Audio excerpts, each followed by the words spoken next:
my name is Amy. I teach Kundalini Yoga, and today we are going to be practicing the Ego Eradicator. But first, we're going to talk a little bit about what the ego is. And the ego is like a shell of armor or protection that we've built around ourselves to help us to survive in this world.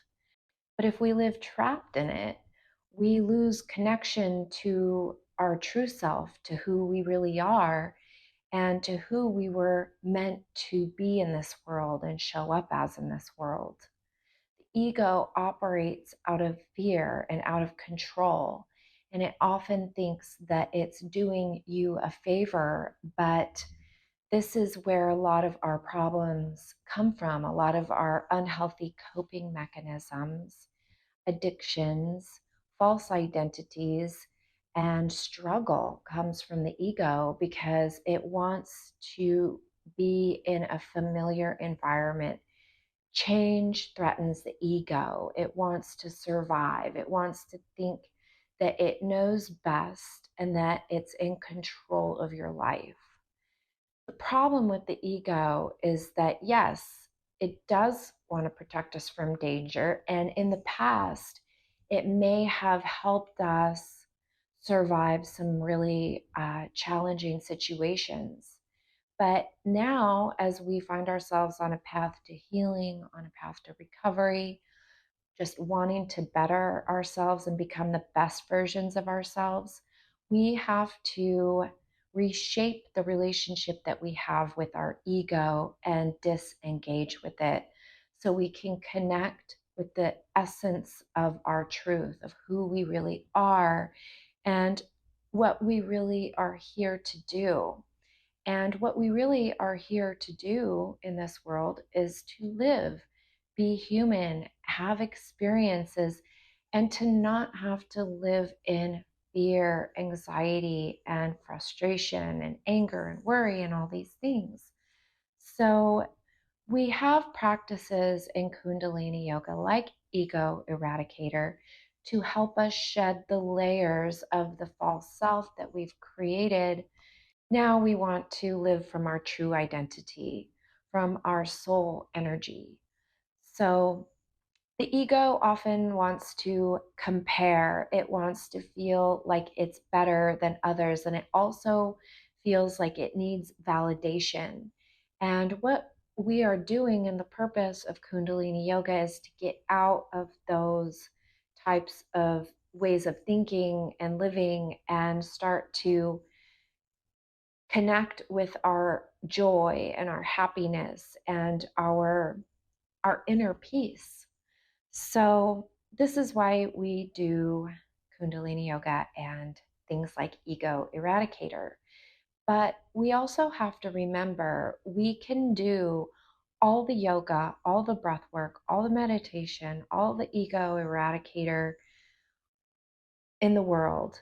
But true change isn't going to happen unless you start implementing it in your life and truly making these changes in the way you show up. So, the conversations that you're having with yourself, the self talk, the choices that you make every day on how you take care of yourself, the relationships that you choose to have, and the habits and the behaviors and the patterns that you are creating. The breath work, the meditation, the yoga, any spiritual practice is going to help support you on your path to healing, to recovery, and to just becoming the best version of yourself. So this is all ways to help change the energy inside of you, get your life force energy moving and flowing so you can feel what it feels like to have that life force working in a creative way that's going to benefit you and be constructive in your life. But the really hard part is implementing that sensation that gets created when you're doing this work. It's about maintaining that motivation and that flow of energy and integrating it into your everyday life. And so the desire to change and the outcome of becoming the best version of yourself has to be stronger than the need to be comfortable. And change only happens when you are willing to get uncomfortable and when you are willing to step forward, even though you have no idea what it's going to be like. It's so unfamiliar, and you have to confront that fear and get past it. And the only way you do that is when you keep taking steps forward and doing things that are good for you and that are going to change that feedback loop with the body mind situation. So the thoughts that you think have a direct effect on what happens to the physiology in your body. It's about changing the thinking that you have and the attitude that you hold in life so that your body can start to change, so that your body can catch up and your mind and your body are in alignment with each other, and you can keep that energy going. When you keep up with the inner work, when you keep up with keeping your thoughts right, having good self talk, and being in control of what you choose to think about, stop ruminating, stop worrying, stop having anxiety. You need to be conscious of what you're thinking every day. And when you start changing the thoughts that you have in your mind and start realizing that you have control over what goes on in your head, your body starts to react to that too. And when you start to make that connection between the mind and the body, that's when you start to notice true change. But it doesn't happen overnight. It's something that you have to be committed to. And you have to be committed to your healing, your growth, and becoming the best version of yourself. And that has to be the most important thing. That has to be the outcome. And it does get easier, but it takes practice, it takes dedication, and it takes commitment, and it takes real self care and self love. So, to begin our exercise today, the breath that we're going to be doing with this is the breath of fire. And if you don't know how to do the breath of fire, it's a quick rhythmic breath that happens from the diaphragm. And the easiest way to learn how to do the breath of fire is to just pant. So it'll be like, and then close the mouth and just do that panting breath through your nose. And you'll notice that the navel point is going to be moving, and that's like where the motion is coming from. And on the quick exhale, the belly button is going to kind of snap back towards the spine. And on the quick inhale, the belly is just going to relax back out. So it's a quick rhythmic panting breath. And it's really easy to get the hang of. It might take a few times, but you'll get it. And once you get it, it's very simple. And our arms are going to be lifted above our head in like a V shape.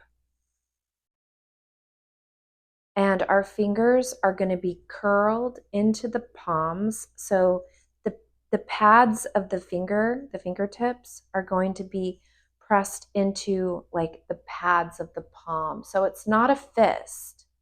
It's like the fingers are just pressed into the pads of the palm.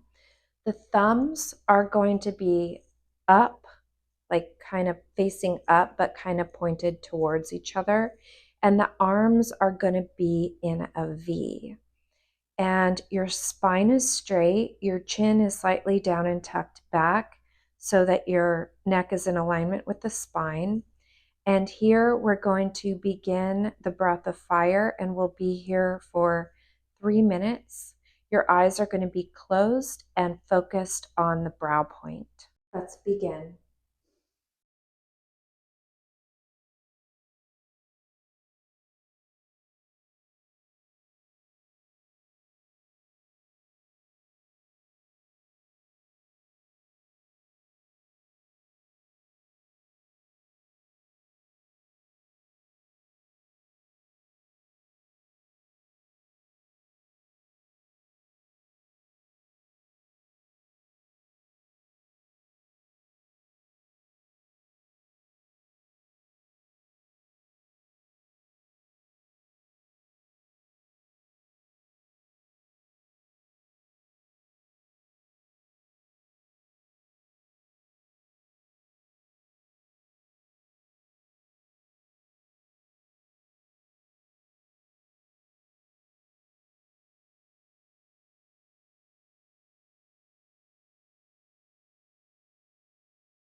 Now, inhale. Pull the thumb tips together so they're touching. Stretch the fingers. Stretch the arms above the head. Keep holding the breath.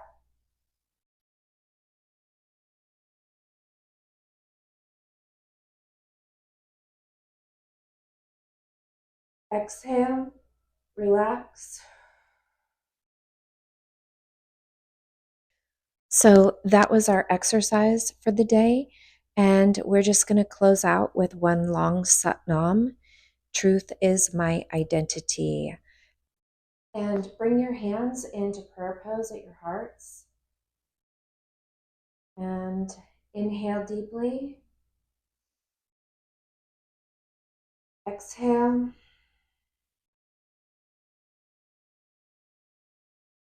Inhale again. Sa.